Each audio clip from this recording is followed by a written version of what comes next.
नमस्कार दोस्तों, आप सभी का स्टडी 91 के इस ऑनलाइन प्लेटफॉर्म पर मैं अमित आप सभी का हार्दिक स्वागत करता हूं। दोस्तों, हम सभी बात कर रहे हैं बिहार स्टेट पर चर्चा कर रहे हैं। साथ ही आज की जो क्लास होने वाली है उसमें साथ ही हम सभी बात करेंगे बिहार स्टेट के जो 10-30 प्रश्न आप सभी से पूछे जाते हैं, साथ ही जो आप सभी के पेपर के लिहाज से इंपॉर्टेंट होने वाला है। और आज का सेशन जो होगा वह प्रीवियस ईयर 10 नंबर पर हम बात करने वाले हैं। अभी तक दोस्तों बात करें तो हम सभी ने 9 प्रीवियस ईयर क्वेश्चन को देख चुके हैं कि प्रीवियस ईयर में क्वेश्चन किस प्रकार से दोस्त पूछे गए हैं और किस प्रकार के दोस्त आगे आने की संभावना रहेंगी, इस पर हम सभी चर्चा कर रहे हैं।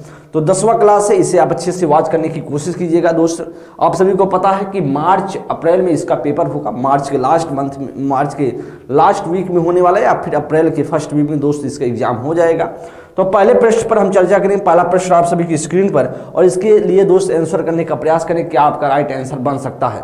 पहला प्रश्न साथी आपसे कह रहा है, पहले प्रश्न में अगर हम चर्चा करें तो कह रहा है शिक्षण है। साथी शिक्षण कार्य क्या होता है? टीचिंग इज कह रहे शिक्षार्थी की आवश्यकता पर ध्यान देना साथी, या परिणाम शिक्षार्थियों के सुपुर्द करना, या दोस्त जीवंत पुस्तकालय तैयार करना, या प्रमाण के बिना शिक्षार्थियों को विश्वास दिलाना साथी। तो इसमें से टीचिंग आप क्या कह सकते हैं, इसमें से हो क्या सकता है टीचिंग की डिफिनीशन साथी।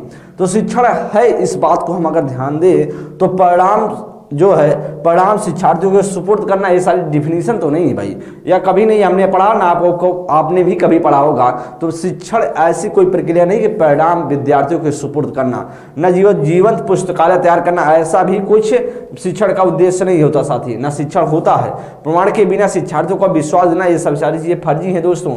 राइट आंसर होगा शिक्षण क्या है कि शिक्षार्थियों की आवश्यकता पर ध्यान देना, कि बच्चे को क्या आवश्यकता है उसको हम पूर्ति करें, उसको जो उसके पास उसको नेसेसरी है उसको हम प्रोवाइड करने की कोशिश करेंगे साथी। तो प्रश्न संख्या फर्स्ट का जो दोस्त प्रश्न संख्या पहले का ए ऑप्शन आपका राइट आंसर बनेगा। नेक्स्ट प्रश्न संख्या सेकंड दोस्तों, शिक्षण का आश्रित चर कौन है? आश्रित चर दोस्तों मैं पूछा है और आपको मैंने आश्रित चर के बारे में खूब बताया है। कह रहा शिक्षार्थी है क्या, शिक्षक या प्रधानाध्यापक या फिर अभिभावक साथी। तो हमको दोस्त बताया था मैंने, शिक्षण के 3 चर होते हैं। कितने होते हैं साथी?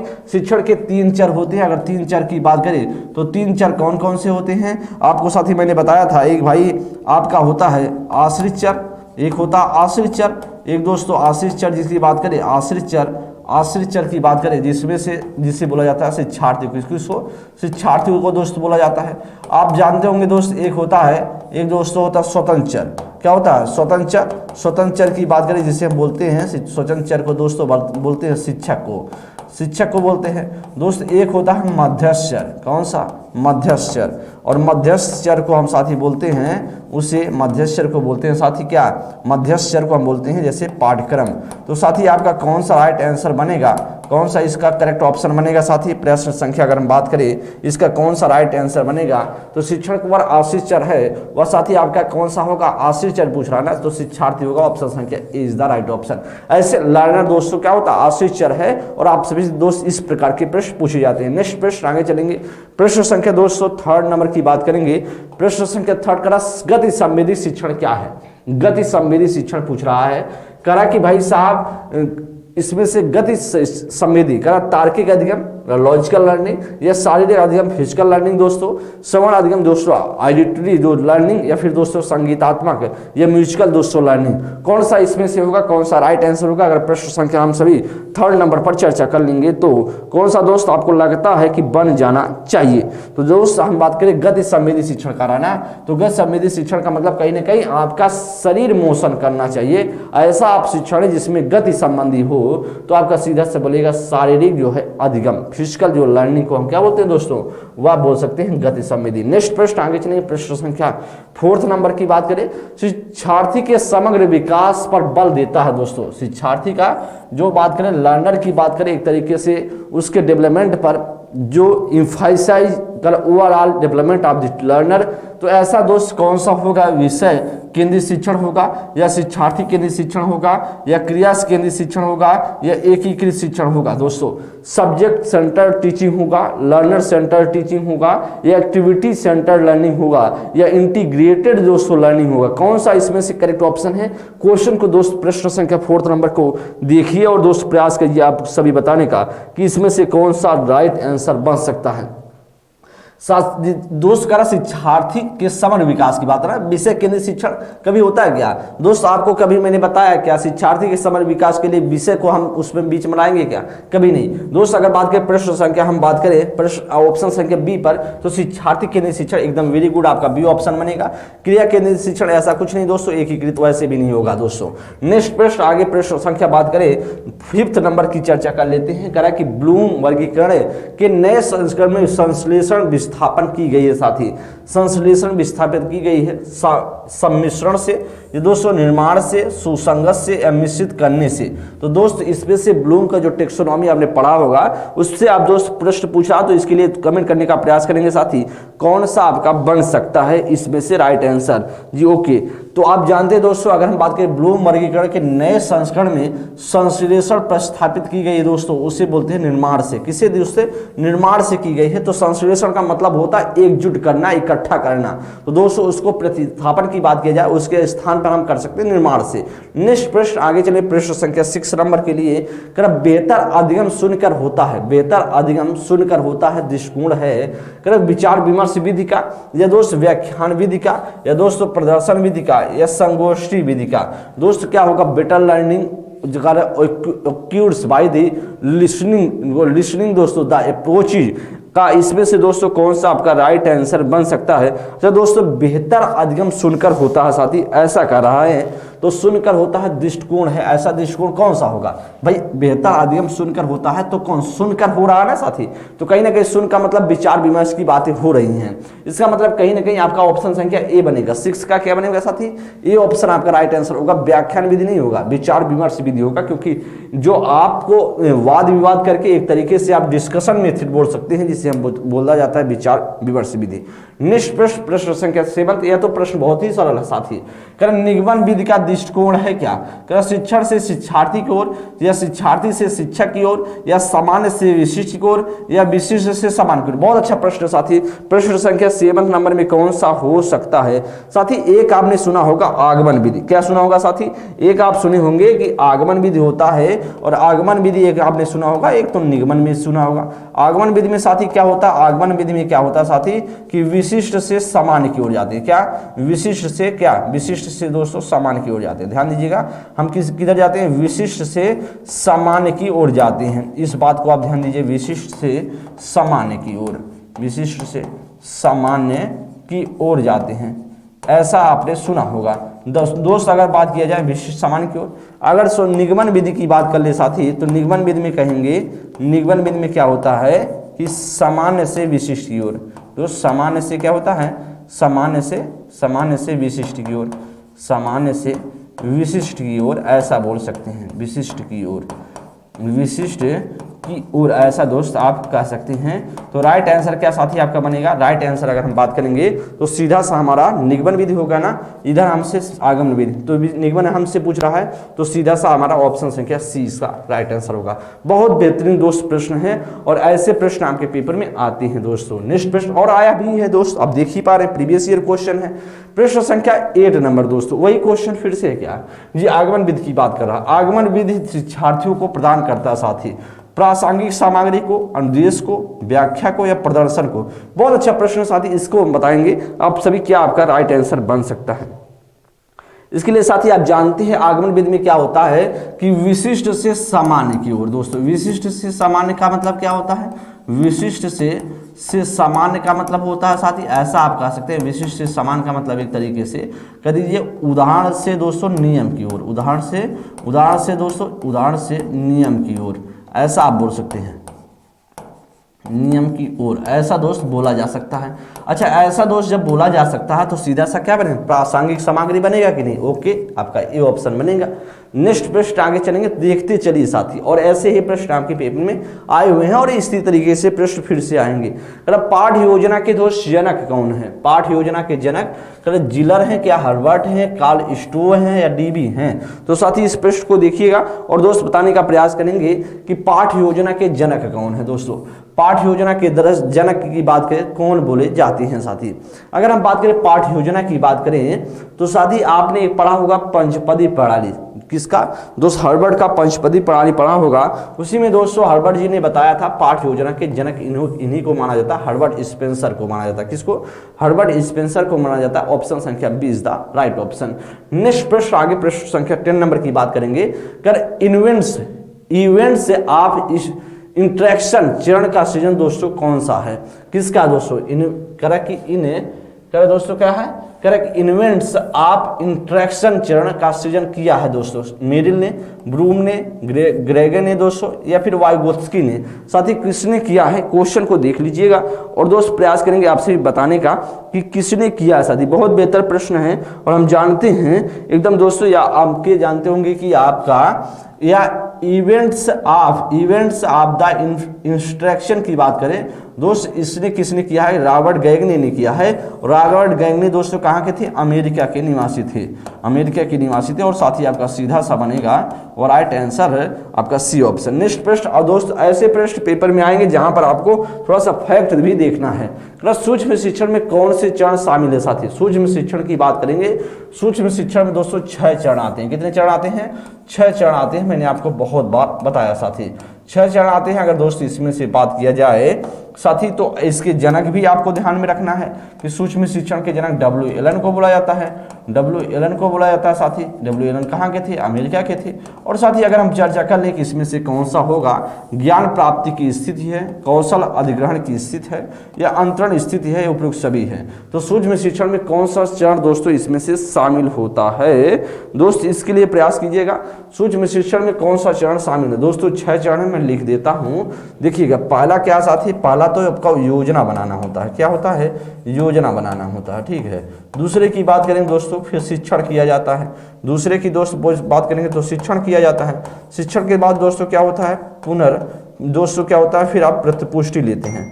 क्या लेते हैं, प्रतिपुष्टि लेते हैं, फीडबैक लेते हैं, प्रतिपुष्टि लेते हैं। फिर साथ ही आप क्या करते हैं, पुनर्योजना बनाते हैं, पुनर्योजना बनाते हैं दोस्तों, योजना बनाना।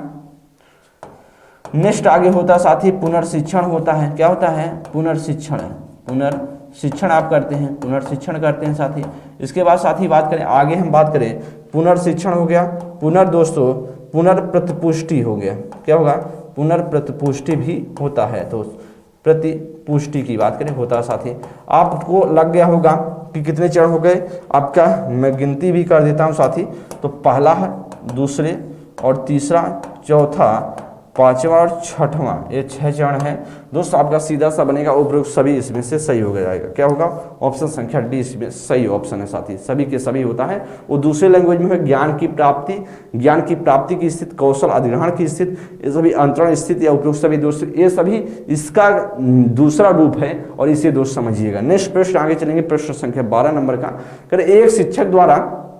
एक शिक्षक द्वारा सांपट्य का दोस्तों सबसे अच्छा उपयोग किया जा सकता है छात्रों को चौकस बनाने के लिए, महत्वपूर्ण और उल्लेखनीय दोस्तों बिंदुओं को लिखने के लिए, या ए और बी दोनों, या उपयुक्त में से कोई नहीं। साथ ही प्रश्न अच्छा है, इस प्रश्न को देखिएगा दोस्त। प्रश्न संख्या 12 नंबर की हम चर्चा कर रहे हैं, तो इसमें से हो कौन सकता है राइट आंसर, एकदम साथी प्रयास कीजिए आपसे बताने का कि हो कौन सकता है इसमें से राइट आंसर दोस्त। एकदम करा कि एक शिक्षक द्वारा सांपट्य का सबसे अच्छा उपयोग किया जा सकता है दोस्तों छात्रों को चौकस बनाने के लिए। दोस्तों चौकस बनाने के लिए सांपट्य का यूज किया जाता है, क्या जाती ना भैया, करा कि महत्वपूर्ण और उल्लेखनीय बिंदुओं को लिखने के लिए। एकदम भाई साहब सही तो किया जाता है, क्यों नहीं भाई, हम तो यही तो लिखते हैं जैसे कोई महत्वपूर्ण बिंदु आता है। जैसे अभी मैंने आपके सामने एक इसे मान लीजिए सांपट्य, ठीक है, वैसे तो डिजिटल बोर्ड है, लेकिन दोस्त इसे मान लीजिए आप सांपट्य मान सकते हैं। और मैंने देखिए जब हम अभी आपको सूक्ष्म शिक्षण के बारे में बता रहे थे तो मैंने लिख दिया, क्योंकि हमें लगा इंपॉर्टेंट चीजें और उसको लिख देना चाहिए। इसीलिए दोस्तों महत्वपूर्ण और उल्लेखनीय बिंदुओं को लिखने के लिए किया जाता है। तो सीधा सा हमारा क्या बनेगा, बी ऑप्शन राइट आंसर बनेगा। आगे हम चलेंगे प्रश्न संख्या 13 पर। करा कि अभिक्रमित अनुदेशन का विकास किसने किया था। बहुत अच्छा प्रश्न है साथी। स्किनर ने क्या, या पावलोव ने, फ्रायड ने, या उपयुक्त में से कोई नहीं। तो साथी अभिक्रमित अनुदेशन की बात हो रही तो किसने यह बताया था दोस्त, आपको खूब अच्छे से पता होगा जी। तो 1954 ईस्वी में बात करें, 1954 ईस्वी में हार्वर्ड विश्वविद्यालय के प्रोफेसर, 54 ईस्वी में हार्वर्ड दोस्तों विश्वविद्यालय के प्रोफेसर, हार्वर्ड विश्वविद्यालय के प्रोफेसर, विश्वविद्यालय के प्रोफेसर दोस्तों स्किनर विश्वविद्यालय के प्रोफेसर BF स्किनर, दोस्तों क्या BF स्किनर के द्वारा यह आपको बताया गया था साथी। इस बात को आप लोग ध्यान देंगे, सीधा सा ए ऑप्शन आपका राइट आंसर बनेगा। ठीक है, तो आपका ए ऑप्शन स्किनर ने इसके बारे में बताया था, अभिक्रमित अंगदेशन का विकास किया था। नेक्स्ट प्रश्न आगे चलेंगे, प्रश्न संख्या 14 नंबर के लिए दोस्तों। प्रगतिशील तथा परिस्थिति तंत्र में बच्चों को देखा जाता है कर साथी निष्क्रिय अनुकरणकर्ता के रूप में, सक्रिय अनुकरणकर्ता के रूप में, सक्रिय अन्वेषण के रूप में, उपयुक्त में से कोई नहीं। तो साथी इसमें से कौन सा राइट आंसर बनेगा? प्रगतिशील कक्षा परिस्थिति तंत्र में बच्चों को देखा जा सकता है किसके रूप में दोस्त देखा जाता है? एक प्रोग्रेसिव दोस्तों, एक प्रोग्रेसिव जो क्लासरूम की बात हो रही है प्रगतिशील शिक्षा की, और प्रगतिशील शिक्षा के जनक जानते हैं हम दोस्तों जॉन डीवी को बोला जाता है। किसको? जॉन डीवी को बोला जाता है। जॉन डीवी दोस्तों कहाँ के थे? अमेरिका के निवासी थे, और अमेरिका के निवासी थे दोस्तों ये हमेशा से क्या करके सीखने पर जोर देते थे। किस पर? करके सीखने पर, लर्निंग बाय डूइंग पर। किस पर? लर्निंग बाय डूइंग पर जोर देते थे। लर्निंग बाय डूइंग पर दोस्त हमेशा से या ध्यान देते थे। और साथ ही अगर हम बात करें तो इसमें से जो राइट आंसर बनेगा ना, वह निष्क्रिय अनुकरणकर्ता की बात कभी ना करेंगे साथी, वह दोस्तों सक्रिय अनुकरणकर्ता की बात कभी ना करते दोस्तों, सक्रिय अन्वेषण के रूप में करते हैं। ऑप्शन संख्या सी इसका राइट आंसर बनेगा। देखिएगा क्वेश्चन कैसा पूछा गया है, अच्छा प्रश्न है साथी, तो सी ऑप्शन बनेगा। नेक्स्ट प्रश्न आगे चलेंगे, प्रश्न संख्या आगे। तो प्रगतिशील कक्षा परिस्थितिकी तंत्र में बच्चों को देखा जाता है, उसके एनवायरनमेंट में बोस देखा जाता है कि बच्चे सक्रिय अन्वेषण के रूप में होते हैं। आगे प्रश्न संख्या 14 का सी ऑप्शन। नेक्स्ट प्रश्न आगे प्रश्न 15 का, शिक्षार्थी केंद्रित शिक्षा का प्रमुख सिद्धांत क्या है? दोस्तों शिक्षार्थी केंद्रित शिक्षण की बात कर रहा है, शिक्षार्थी केंद्रित शिक्षण की बात हो रही है, तो प्रमुख सिद्धांत दोस्तों क्या है? तो दोस्त शिक्षार्थी केंद्रित शिक्षण में करके सीखना, नकल करके सीखना, लिख कर सीखना, या उपयुक्त में से सभी, उपयुक्त में से कोई नहीं साथी। तो इसमें से उपयुक्त में से कोई नहीं, तो अपने आप से कट जाएगा साथी। लिख कर सीखना एकदम नहीं हो सकता, नकल करके सीखना तो एकदम फर्जी ही है, लर्निंग बाय डूइंग करके सीखना ऑप्शन संख्या ए। मैंने अभी आपको बताया कि जब सबसे बेहतर बच्चा उसी में सीखता है, बाल केंद्रित शिक्षा सब में सबसे बेहतर माना जाता है, करके सीखने को जोर दिया जाता है। आगे साथी बात करेंगे, और प्रश्न संख्या 16 है, पाठ्य पुस्तक का उद्देश्य होना चाहिए साथी। जो पाठ्य पुस्तक है उसका उद्देश्य क्या होना चाहिए? किसी विशेष विषय में पाठ्यक्रम के शिक्षण और सीखने का मार्गदर्शन करना, या सोचने की क्षमता दोस्तों, या दोस्त आपका ए और बी दोनों, या उपयुक्त में से कोई नहीं। क्वेश्चन को देखिएगा, पाठ्य पुस्तक का उद्देश्य होना चाहिए दोस्तों। जो पाठ्य पुस्तक होता है दोस्तों उसका उद्देश्य आपसे कह रहा है कि होना क्या चाहिए, पाठ्य पुस्तक का दोस्तों उद्देश्य क्या होना चाहिए? अच्छा प्रश्न है साथी। पाठ्य पुस्तक का उद्देश्य क्या होना चाहिए दोस्तों? क्या पाठ्य पुस्तक का उद्देश्य होना चाहिए किसी विशेष विषय में पाठ्यक्रम के शिक्षण और सीखने का मार्गदर्शन करना? एकदम भाई साहब या तो सही है। सोचने की क्षमता, सोचने की क्षमता दोस्त है पाठ्य पुस्तक का उद्देश्य होना चाहिए। क्या दोस्त? सोचने की क्षमता की विकास करना, दोस्त एकदम कर सकते हैं, सोचने की क्षमता का विकास करना होगा। ऑप्शन संख्या सी सीधा सा बन जाएगा साथी। तो सोचने की क्षमता का विकास भी करना होता है ना, कि बच्चा पाठ्य पुस्तक के जरिए सोचने की क्षमता का विकास होगा, पढ़ेगा तो सोचेगा, तो दोस्त सीधा सा सी ऑप्शन बनेगा कि नहीं बनेगा? एकदम भाई। प्रश्न संख्या 17, विश्वविद्यालय का पुस्तकालय बजट पारित किया जाता है किसके द्वारा? जो दोस्त कह रहे विश्वविद्यालय यूनिवर्सिटी में जो पुस्तकालय उसका बजट किसके द्वारा पारित किया जाता है? सीनेट के द्वारा, या कार्यकारी परिषद के द्वारा, अनुसंधान परिषद के द्वारा, या अकादमिक परिषद के द्वारा? दोस्तों किसके द्वारा विश्वविद्यालय का पुस्तकालय का बजट दोस्तों पास किया जाता है? दोस्त एकदम बताएंगे। तो हम जानते हैं साथी, अब जो बजट पास किया जाता है वह कार्यकारी परिषद के द्वारा किया जाता है। ऑप्शन संख्या बी बनेगा। किसके?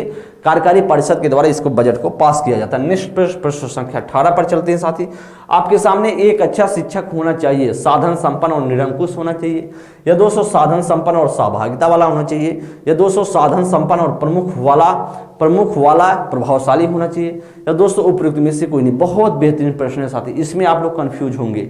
इस प्रश्न को देखने के बाद आप पक्के तौर पर कंफ्यूज होने वाले हैं। अगर हम प्रश्न संख्या 18 नंबर की चर्चा कर लें तो प्रश्न संख्या दोस्तों 18 नंबर पे अगर हम चर्चा कर लें तो क्या आपको लगता है कि होना चाहिए? भाई यहाँ पे देखिए साधन संपन्न और निरंकुश दोस्तों, भाई निरंकुश थोड़ी ना होना चाहिए दोस्त, एकदम नहीं। या तो निरंकुश अपने आप से गलत हो गया, साधन संपन्न और सहभागिता एकदम भाई साहब साधन संपन्न भी हो और कहीं ना कहीं सहभागिता हो, उसमें क्या हो, उसमें एकदम सहभागिता करता हो, बच्चे से मिलजुल कर रहा था। साधन संपन्न ठीक है, प्रमुख वाला दोस्तों करा, प्रमुख वाला हेड बन के रहना, तो शिक्षार्थी हो जाएगा, फिर तो आपका शिक्षक केंद्रित हो जाएगा मामला। प्रभावशाली दोस्तों यह मामला यहीं से गड़बड़ हो गया, तो ना होगा सी, ना होगा दोस्तों ए, होगा बी ऑप्शन, या तो डी ऑप्शन वैसे भी नहीं हो सकता। तो तो राइट ऑप्शन सीधा सा दोस्त जो बनेगा right option B is the right option. आगे हम बात करेंगे प्रश्न संख्या 19 पर। छात्र आमतौर पर एक शिक्षक की प्रशंसा करते हैं। छात्र किसी शिक्षक की प्रशंसा कब करते हैं दोस्तों? अच्छा दोस्त, अगर हम पूछें कि आप हमारी प्रशंसा कब करेंगे तो बता दीजिए दोस्त। इसमें से अपने छात्र को डराता है तब, या हम आपको डरवा दें धमका दें तब हमको पसंद करेंगे क्या दोस्तों, प्रशंसा करेंगे क्या? यह करा कि सभी छात्रों को से मित्रवत रहेंगे तब, या दोस्तों उपयुक्त दोनों या उपयुक्त में से कोई नहीं। तो साथ ही इसमें से कौन सा बनेगा, किस हिसाब से आप मुझे प्रशंसा मेरी करेंगे? तो दोस्त अगर बात करें हम क्या तरीका होगा, तो दोस्तों क्या कभी अपने छात्र को डराता है तो यह मामला बिगड़े बनेगा क्या, कितना बनेगा दोस्त? उपयुक्त दोनों, वैसे तो अपने आप से गलत हो गया, ये तो डी ऑप्शन गलत ही है। राइट ऑप्शन होगा सभी छात्रों से मित्रवत है। जब दोस्त हम शिक्षक स्टूडेंट से मित्रवत व्यवहार करेंगे, हाँ भाई क्या दिक्कतें हैं बताइए ना, आप जो भी प्रॉब्लम है उसको हम सुलझाने का प्रयास करेंगे, आज नहीं तो कल। आज मुझे नहीं पता है तो कल हम उसको देख करके हम समझ करके आपको बताएंगे। तो दोस्त जब तक फ्रेंडली नहीं रहेंगे तब तक बच्चा बेहतर नहीं सीख सकता है। और 19 का सीधा सा बी ऑप्शन होना चाहिए, is friendly to all the student. Next प्रश्न, आगे प्रश्न संख्या दोस्तों 20 नंबर के लिए। शिक्षण एक पारस्परिक गतिविधि है दोस्तों, ठीक है एकदम भाई साहब। आप जानते हैं जो शिक्षण होता है, जो टीचिंग है, एक अंतःक्रिया वाले प्रोसेस है। मतलब जब तक एक तरफ से नहीं होगा, जब हम कुछ पढ़ा रहे हैं आपकी तरफ से कुछ फीडबैक आना चाहिए, वह बेहतर है। ऐसा नहीं कि आप सिर्फ हमको पढ़ाते चले आपको और कोई फीडबैक नहीं आ रहा, कुछ पता ही नहीं कि आप पढ़ रहे हो क्या समझ रहे हो। तो दोनों का रोल उसमें होना चाहिए साथी। क्या शिक्षक और अभिभावक के बीच होना चाहिए पारस्पर? शिक्षण एक पारस्परिक गतिविधि जो बोला जाता है, अंतःक्रिया एक प्रोसेस बोली जाती है। क्या वह शिक्षक और अभिभावक के बीच होता है, या शिक्षक और छात्र के बीच होता है, या छात्र और विषय वस्तु के बीच होना चाहिए, या उपयुक्त में से कोई नहीं? तो उपयुक्त में से सभी में से कोई नहीं, तो ऐसे अपने आप से गलत हो गया। शिक्षक और अभिभावक का क्या मतलब? अभिभावक क्या पढ़ने गया है भाई? अभिभावक तो नहीं जाता है, बच्चा जाता है। अभिभावक तो गया, आपको विद्यालय तक छोड़ दिए हैं, और अब चलेगा शिक्षक और शिक्षार्थी के बीच वाद विवाद और एक तरीके से आपका क्रिटिकल थिंकिंग बढ़ावा देने के लिए। राइट ऑप्शन दोस्तों बी बनेगा। यहाँ विषय वस्तु के बीच एकदम नहीं दोस्तों, छात्र और विषय वस्तु, फिर शिक्षक क्या करेगा दोस्तों? सीधा सा आपका 20 का जो बनेगा वह 20 का आपका बी ऑप्शन राइट आंसर बन जाएगा। नेक्स्ट प्रश्न आगे चलेंगे, प्रश्न संख्या दोस्तों आगे बात करते हैं, ठीक है। नेक्स्ट प्रश्न आगे प्रश्न संख्या 21 नंबर भाई ओके करा कि वर्तमान परीक्षा प्रणाली में दोस्त वर्तमान में जो एग्जाम्स हो रहे हैं, जो एग्जाम का सिस्टम है में किस क्षेत्र के उद्देश्यों को मुख्य रूप से मूल्यांकन किया जाता है दोस्तों? मुख्य रूप से किसका मूल्यांकन किया जाता है? क्या दोस्त भावात्मक क्षेत्र का, या दोस्त संज्ञानात्मक क्षेत्र का, या मनोगत्यात्मक क्षेत्र का, या उपयुक्त में से कोई नहीं? तो साथ ही वर्तमान जो परीक्षा प्रणाली है, जो वर्तमान परीक्षा सिस्टम बनाया गया है, उसमें साथ ही करा कि क्षेत्र के उद्देश्यों का मुख्य रूप से मूल्यांकन किया जाता है दोस्तों। क्या भावात्मक में किया जाता है? ना भाई, भावात्मक में हम करते हैं जो परीक्षा का एग्जाम, जो वर्तमान परीक्षा में दोस्तों हम परीक्षा लेते हैं, आपका टेस्ट लेते हैं, आप लिखते हैं, क्या उसका उद्देश्य हमारा आपका भावात्मक रूप से मूल्यांकन करना होता? नहीं दोस्त, हम क्या करते हैं आपके संज्ञानात्मक क्षेत्र का मूल्यांकन करते हैं। तो सीधा सा दोस्त आपका बी ऑप्शन बनेगा कि नहीं? एकदम बनेगा। मनोगत्यात्मक का भाई एकदम नहीं करते ना, इसका डी का दोस्तों। हम जो बात करें जो वर्तमान परीक्षा प्रणाली में किस क्षेत्र के उद्देश्यों का मुख्य रूप से मूल्यांकन किया जाता है दोस्तों, वह मुख्य रूप से संज्ञानात्मक क्षेत्र का मूल्यांकन किया जाता है। आगे हम चलेंगे नेक्स्ट प्रश्न पर बात करेंगे। साथी नेक्स्ट प्रश्न आपके सामने है 22 नंबर, कह रहे हैं कि भाई मात्रात्मक निर्णय की प्रक्रिया क्या है दोस्तों? मात्रात्मक निर्णय की प्रक्रिया की बात करें, क्या मात्रात्मक में मूल्यांकन होता है, या दोस्त मापन होता, आकलन होता, उपयुक्त सभी? तो उपयुक्त सभी तो दोस्त एकदम ना बनेगा, डी ऑप्शन गलत हो गया। आप दोस्तों मूल्यांकन में नहीं होता, मूल्यांकन में मात्रात्मक थोड़ी ना है दोस्तों, मात्रात्मक नहीं, मापन दोस्त मात्रात्मक होता है, ऑप्शन संख्या बी बनेगा। आकलन दोस्त ना होगा तो करेक्ट ऑप्शन 22 का सीधा सा बी ऑप्शन आपका राइट आंसर बन जाएगा। नेक्स्ट प्रश्न आगे चलेंगे, प्रश्न संख्या 23 नंबर, किस प्रकार के मूल्यांकन का उपयोग कक्षा में रैंकिंग के लिए दोस्त किया जाता है? किस प्रकार का ऐसा कौन सा मूल्यांकन है जो हम बच्चों को रैंक डिसाइड करने के लिए करते हैं? क्रम मापदंड संदर्भित मूल्यांकन, या बाहरी परीक्षा, या मानक संदर्भित मूल्यांकन, या दोस्त निर्माणात्मक परीक्षा? तो किस प्रकार से हिसाब से दोस्तों हम बच्चों को रैंकिंग करते हैं, या आपसे पूछ रहा है किस प्रकार के मूल्यांकन में किया जाता है? साथी एकदम साथी बात करेंगे मापदंड संदर्भित मूल्यांकन। मापदंड मूल्यांकन में दोस्तों ना होता, मापदंड का एक होता है, मापदंड का मतलब होता है दोस्तों एक तरीके से मापदंड और जो एक मानक की बात करें, मापदंड एक यहाँ भाई यहाँ तक पहुंच गए, माप खत्म। वो तो एक मापदंड हो गया। और दोस्तों बाहरी परीक्षा तो एक बाहरी परीक्षा तो होगा नहीं। मानक संदर्भित दोस्तों एक स्टैंडर्ड पर, एक अच्छे तरीके स्टैंडर्ड जो आपका संदर्भित मूल्यांकन होगा, तो उससे क्या होता है कि आपका क्रम डिसाइड किया जाता है किस क्रम पे आप आते हैं। तो दोस्त ना होगा बी, ऑप्शन संख्या सी बनेगा। डी ऑप्शन दोस्त गलत है। नेक्स्ट प्रश्न 23 का सी ऑप्शन आपका सही है दोस्तों। नेक्स्ट प्रश्न आगे चलेंगे। प्रश्न संख्या आपके सामने 24 है। निम्नलिखित में से कौन पाठचर्या विकास का भाग नहीं है? कौन सा दोस्तों का पाठचर्या विभाग का निम्नलिखित में पाठचर्या विकास का भाग नहीं है? दोस्तों उद्देश्य का चयन, या शिक्षकों का चयन, या विषय का चयन दोस्तों, या गतिविधि का चयन। तो दोस्तों इसमें विकास का भाग नहीं है। कौन सा विकास का भाग नहीं है दोस्त, ऐसा आपसे पूछ रहा है। कौन सा दोस्त इसमें से नहीं होगा? भाई साहब क्या पाठचर्या विकास में हम भाग होता है, उद्देश्य का चयन होता है? भाई किस उद्देश्य से अगर पुस्तक का हम कोई निर्माण कर रहे हैं तो किस उद्देश्य से उस पुस्तक का निर्माण कर रहे हैं साथी? या तो उसका भाग तो होगा भाई पाठचर्या विकास का भाग तो है कि नहीं। उद्देश्य का चयन अगर किस उद्देश्य से हम उस पुस्तक का डिजाइन कर रहे हैं, किस करिकुलम के थ्रू हम दोस्तों उसका डिजाइन करने की कोशिश, तो उद्देश्य दोस्तों एकदम होगा, उद्देश्य का चयन होगा। शिक्षकों का चयन से दोस्त क्या लेना देना? विषय का चयन भाई होगा क्यों नहीं होगा, एकदम होगा, क्योंकि किस विषय के लिए वो हम बना रहे हैं पुस्तक दोस्तों, यह भी भाग है। गतिविधि का चयन दोस्तों, आप उसकी गतिविधि का, उसकी एक्टिविटीज का भी सिलेक्शन करते हैं। तो राइट ऑप्शन 24 का सीधे साफ बी ऑप्शन इसका राइट आंसर बनेगा साथी। आगे हम चलेंगे प्रश्न संख्या 25 नंबर का। किसी विषय के प्रसंग को विशिष्ट समय में पूरा करने की एक रूपरेखा क्या है? पाठचर्या है क्या, या दोस्तों पाठ्यक्रम है, या पाठ है, या दोस्त पाठ सागामी गतिविधियां हैं? तो साथी प्रश्न संख्या 25 में कौन सा आपको लगता है कि हो जाना चाहिए? 25 में साथी आपको क्या लगता है कि हो जाना चाहिए? अच्छा प्रश्न है साथी। इस प्रश्न को देखिएगा, करा कि भाई साहब आपसे पूछ रहा ना, वह पूछ रहा है कौन सा इसमें से होगा? किसी विषय के प्रसंग को विशिष्ट समय में पूरा करने की एक रूपरेखा दोस्तों क्या कहलाता है? क्या पाठचर्या कहलाता है? भाई एक रूपरेखा एक विशिष्ट समय में पूरा किया जाता है पाठचर्या को दोस्तों? नहीं। पाठ्यक्रम दोस्तों एक आपका पाठ्यक्रम बनेगा, आपका सिलेबस बनेगा, या तो करिकुलम है। पाठचर्या दोस्तों क्या है? करिकुलम है। और पाठ्यक्रम दोस्तों क्या होता है? पाठ्यक्रम यहाँ पर दोस्तों सिलेबस लिख दीजिए, क्या सिलेबस, सिलेबस होता है साथी। तो दोस्त आपका पाठ्यक्रम, तो किसी विषय के प्रसंग को विशिष्ट समय में, तो किसी विशिष्ट प्रसंग को हम विशिष्ट समय में दोस्तों करा है, प्रसंग को विशिष्ट समय में पूरा करने का एक रूपरेखा पाठ्यक्रम कहलाता है, ऑप्शन जिसे सिलेबस बोलते हैं। सीधा सा 25 का दोस्त बी ऑप्शन मिलेगा। नेक्स्ट प्रश्न आगे चले। प्रश्न संख्या 26 का शिक्षार्थियों में निम्नलिखित में से शिक्षा का कौन सा औपचारिक अभिकरण मनुष्य के जीवन में प्रबल है दोस्तों? कौन सा दोस्त कारक प्रबल है? क्या विद्यालय है भाई, या फिर परिवार है, या समाज है, उपरोक्त सभी है? तो साथी इसमें से कौन सा राइट आंसर बनेगा? अच्छा प्रश्न है। प्रश्न संख्या अगर 26 नंबर की बात करेंगे तो कौन सा आपका राइट आंसर बन सकता है दोस्त? एकदम बात करेंगे कारक कि निम्नांकित में से शिक्षा का कौन सा औपचारिक अभिकरण मनुष्य के जीवन में प्रबल है साथी? तो कौन सा औपचारिक अभिकरण की बात कर रहा है? देखिएगा दोस्त, फैमिली को बात करें तो फैमिली एक तरीके से क्या है? अनौपचारिक है दोस्त। मैंने आपको बताया ना, एक सबसे प्रमुख और औपचारिक पद्धति बोली जाती है, औपचारिक शिक्षा की बात किया जाता है। परिवार ना होगा। समाज दोस्तों, यह भी दोस्तों एक तरीके से औपचारिक है। भाई समाज में कोई फिक्स तो नहीं ना कि हाँ भाई इसको सीखने के लिए हम इसको यहाँ जाना पड़ेगा, इसको सीखने के लिए यहाँ समाज में जाना पड़ेगा, नहीं। उपयुक्त सभी तो ऐसे भी दोस्त, जब बी और सी तो कट गया तो इसका मतलब डी भी अपने आप से हटेगा।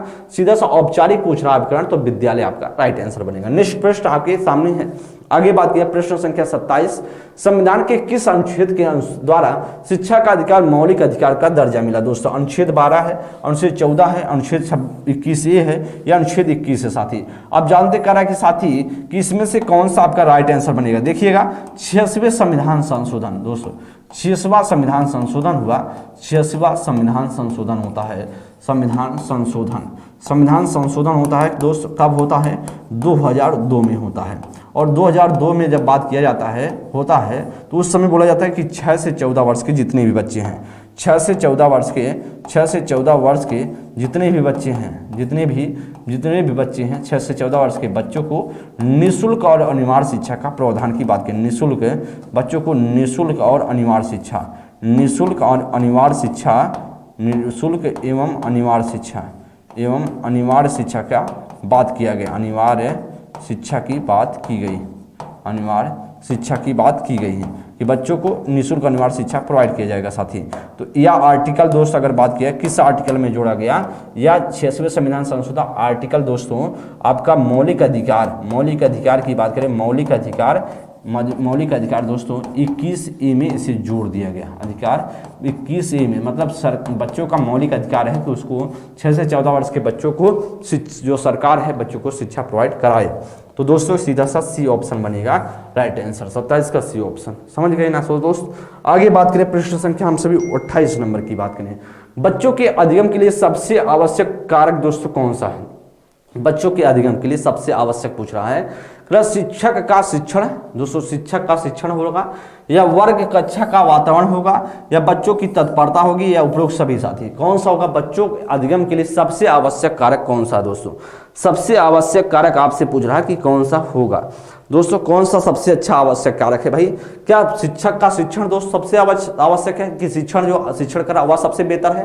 क्या कक्षा का वर्ग कक्षा का वातावरण जो क्लास का वर्ग बना है उसका, या बच्चों की तत्परता? तो सबसे पहले दोस्त तत्परता होनी चाहिए। क्या होनी चाहिए? बच्चों की तत्परता होनी। उपरोक्त सभी दोस्त ना बनेगा, या आपको लग रहा होगा उपरोक्त सभी हो जाएगा, इसका मतलब कहीं ना कहीं सारी चीजें आपको लग रही होगी। नहीं दोस्तों, बच्चों की तत्परता सबसे ज्यादा मेन है। आपसे ऐसा दोस्त नहीं पूछ रहा कि बच्चों के अधिगम के लिए सबसे आवश्यक कारक पूछ रहा है। जब सबसे आवश्यक लिख दिया दोस्तों, अधिगम के लिए आवश्यक कारक पूछता तो अलग बात थी, तो आवश्यक कारक के लिए सभी बन जाता, लेकिन दोस्त कारक सबसे आवश्यक, भाई सबसे आवश्यक है तो इसका मतलब कहीं ना कहीं एक तो बेहतर होगा ना। वही दोस्त बेहतर है बच्चों की तत्परता। जब बच्चे तत्परता के साथ लगे रहेंगे तो मेन तो होता तत्परता, उसके बाद ही शिक्षक का और सबका काम होता है साथी।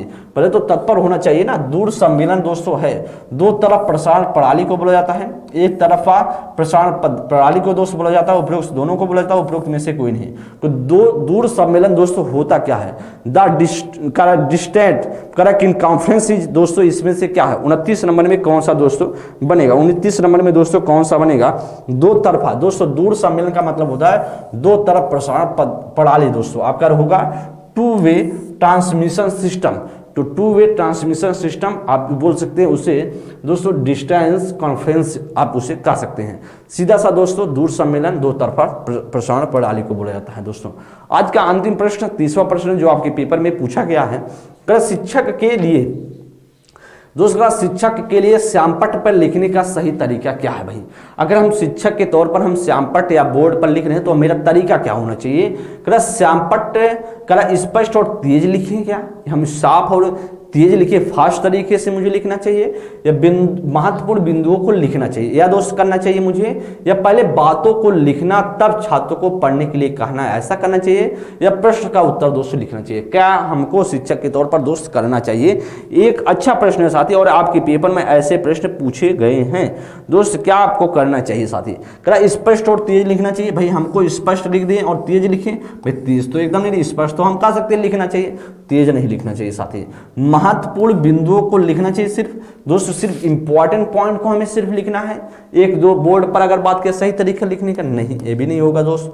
पहले बातों को लिखना दोस्तों, पहले हम क्या करें? बातों को लिखना चाहिए और तब जाकर के आप छात्रों को पढ़ने के लिए कहना चाहिए। तो दोस्तों पहले अपने बातों को जो बच्चों को बता दें और इसके बाद दोस्तों पढ़ने के लिए कहना चाहिए, एकदम सही है। प्रश्नों का उत्तर लिखना दोस्तों, प्रश्नों का उत्तर लिखना भी गलत है। राइट ऑप्शन दोस्त सी बनेगा। इस प्रकार से दोस्त आप सभी के सामने 30 प्रश्नों की श्रृंखला जो आपके प्रीवियस ईयर क्वेश्चन के माध्यम से मैं समझाने का प्रयास किया हूं। और दोस्त या आप सभी जानते हैं या स्टेट 1 या स्टेट 2 जो आपके टीजीटी और पीजीटी दोनों के लिए हेल्पफुल होगा, और आप सभी बहुत अच्छे से दोस्त समझ रहे होंगे, चीज़ों को पढ़ रहे होंगे। अगली क्लास में हम दोस्त मिलेंगे आप सभी के साथ नेक्स्ट प्रीवियस ईयर क्वेश्चन के साथ। तब तक के लिए दोस्त आप सभी बहुत अच्छे से पढ़ते रहे, सीखते रहे, समझते रहे। अगली क्लास में मिलेंगे दोस्त। जैसा भी सेशन आपको लगा हो आप सभी एक बार कमेंट बॉक्स में जाकर अपनी राय अवश्य देंगे। सभी साथियों को तहे दिल से शुक्रिया। Thank you class, thank you so much.